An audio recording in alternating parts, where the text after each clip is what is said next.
Welcome to AP Computer Science, Project 6.00. Write a program that prompts a professor to input grades for 5 different courses for 10 students. Prompt the professor to enter one grade at a time using the prompt, enter grade for student number 1.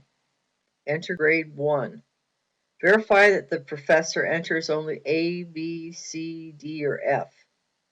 Use variables for the student numbers 1 through 10 and grade numbers 1 through 5.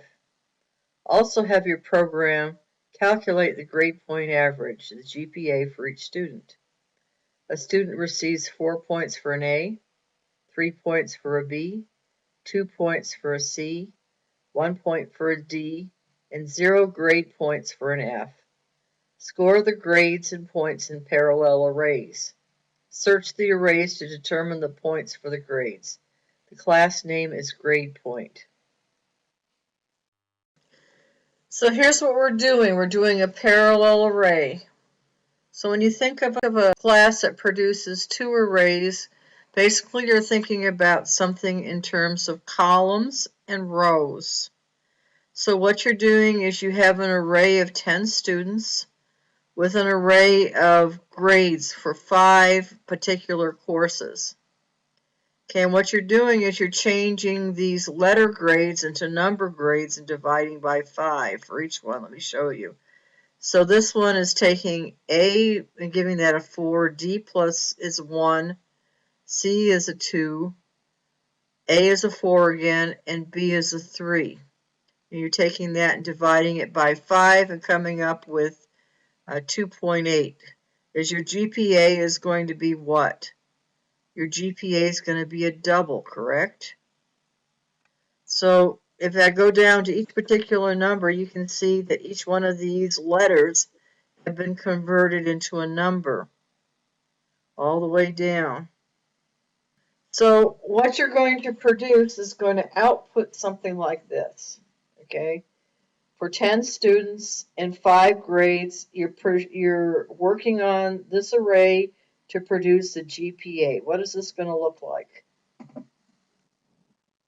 Well, first you're going to need your J-option pane, so you're going to have to import your J-option pane with your import statement here, javax swing.joption pane. And you were told in the assignment to name the class grade point. So you begin with your standard declaration, public static void main string args. So the next thing we're going to do is we're going to set up our 2-dimensional arrays with columns and rows to store grades for all the students. So we're having 10 students with 5 grades. Okay, remember? This is 10 students with 5 grades.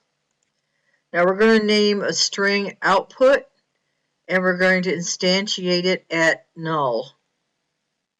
So no grades have been entered yet. Now we're going to instantiate an integer and call it temp. Now we're going to enter the grades for all the students. So we're going to do a for loop to input the grades. So we're going to loop through each student and give them their 5 grades. Now we're going to produce a pop-up that's going to tell the user to put the grade in there for a particular student. And we're going to put whatever grade it is in the temp value. So what you're doing here is you're running a loop for 10 students. And then with each student, you're running a loop that enters 5 grades. And then for your temp, you're going to put up this pop-up that asks the professor to put in the grade for the student. If the temp returns a -1, and you look in the code later, that's because there's an error. What do? You have a reminder pop up to the professor to tell him that he needs to put in A, B, C, D, or an F. So then you load up into an array grades for each particular student 1 through 10 with grades 1 through 5. It's going to make an array.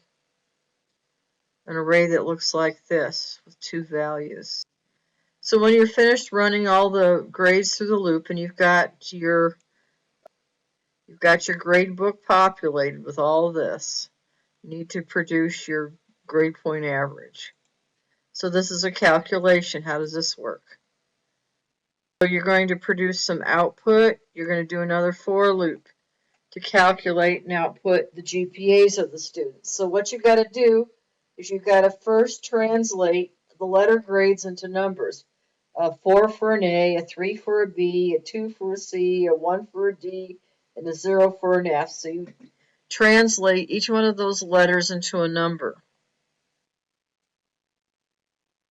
And then you divide that number for each student by 5, and that will come up with the GPA. So you increment the loop to load up each particular student for students 1 through 5.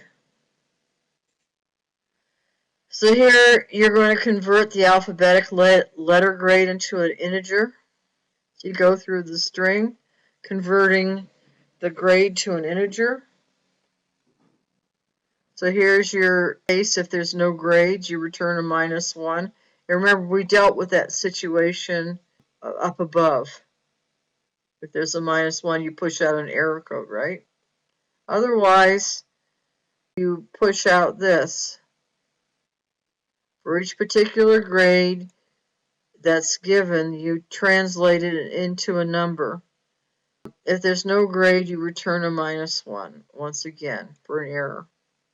And that's your program.